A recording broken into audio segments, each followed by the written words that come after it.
125cc bikes make great commuters, but what if your commute involves 60 to 70 mph roads like motorways?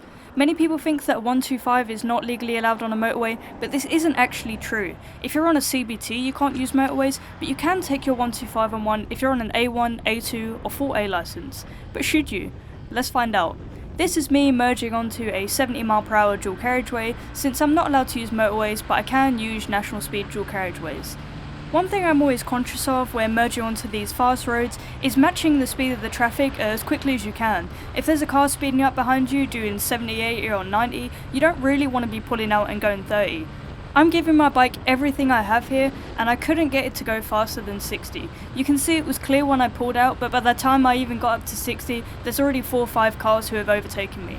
It took me around 25 seconds to get from 30 to 60 from a rolling start out of that little parking place. I haven't checked my tyre pressure in a while, and there was quite a bit of wind that day, so in perfect conditions I probably could have got it up to 65 quite happily, as I've done in the past. But as you can see, it takes a very long time. This isn't something I want to do very often. Granted, I didn't have the best technique here and probably should have shifted a little bit earlier I think, but let's face it, you're talking maybe 1 mph quicker or getting to 60 a split second faster. When there's cars speeding up behind you or 70 or more, I really don't want to be spending this long getting up to speed and then not even making it all the way up to the national speed limit.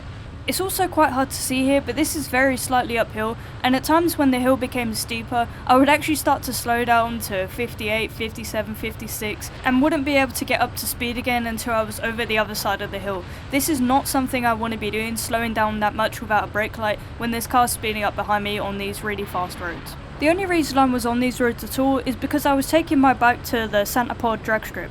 Yes, I took my 125 drag racing.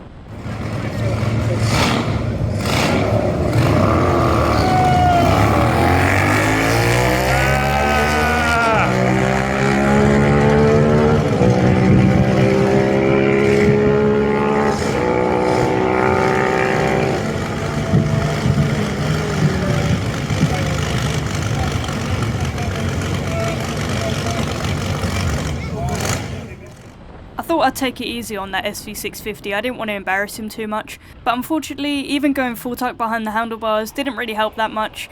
Aerodynamics was not on my side. That was my first run with a time of 21 seconds and a top speed of 58 mph. My last run of the day was in 20.8 seconds with a top speed of 60. This was with the grippiest tarmac I've ever felt in my life, my boot was actually sticking to the ground, and fairly decent wind protection. So I pretty much did a 0 to 60 run in 21 seconds, whereas on the open road it took me just as long to get from 30 to 60. I was quite relieved when the limit dropped down to 50. Not only did it give me a break, but this is where the 125 really shines. At 0 to 40 it has a decent amount of power. It's not great, but if you're commuting at this speed, I'd really recommend the 125 just for the fuel economy and because the bikes are so cheap.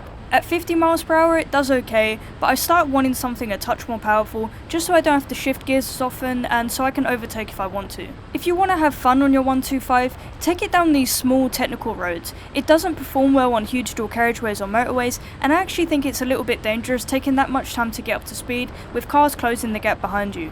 It's also not a very comfortable ride being blasted by wind and having your wrist all the way bent to keep the throttle 100% open. Most drivers don't understand how little power a 125 has, and they might not be expecting you to be giving it everything you've got and only hitting 60.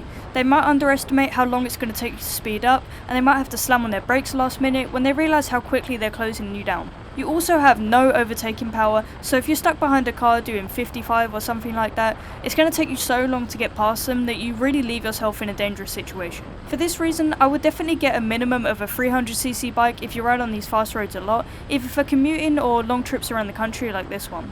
For short journeys on roads up to 40 or 50, a 125 does fairly well, but above that I'd really be wanting something more. So can a 125 do motorway speeds? Technically yes, or close enough, but should you be taking your 125 on a motorway? I cannot think of a good reason to do this, so I'd be saying no. Get a more comfortable and suitable bike so you can enjoy the journey even more. But I know that people have done all sorts of things and toured the country and toured Europe on 125s, so let me know if you have any funny stories. Safe riding, and I'll see you guys in the next one.